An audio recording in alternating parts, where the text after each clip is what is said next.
ஓம் நம சிவாய. நாம் இன்றைய காலகட்டங்களில் நாம் வாழ்ந்து கொண்டிருப்பது எதை நோக்கி என்று நமக்கே தெரியாமல் வாழ்ந்து கொண்டிருக்கின்றோம்.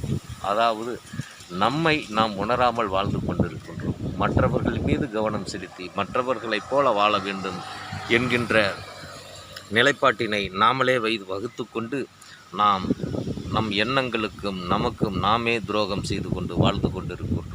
இந்த பிரபஞ்சத்தில் எது நிலையானது என்று நாம் அறியாமல் மற்றவர்களைப் போல வாழ வேண்டும், மற்றவர்களைப் போல செயல்பட வேண்டும், மற்றவர்களைப் போல பெயர் வாங்க வேண்டும் என்கின்ற பேராசையால் வாழ்ந்து நம்மையும் நமது வாழ்வையும் நாம்பளே அழித்து கொள்கிறோம்.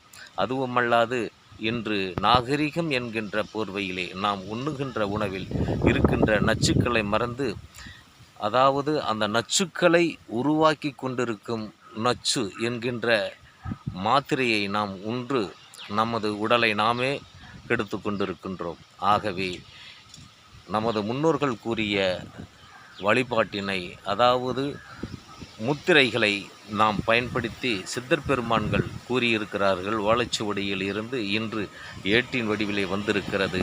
சித்தர் பெருமான்கள் கூறிய முத்திரைகளையும் நல்ல குருவையும் தேர்ந்தெடுத்து அந்த முத்திரையின் வாயிலாக நமது உடலில் இருக்கின்ற நோய்களையும் பிணிகளையும் தீர்த்து கொண்டு நோயற்ற வாழ்வும் குறைவற்ற செல்வத்தோடும் வாழலாம் என்று கூறி நான் விடைபெறுகிறேன்.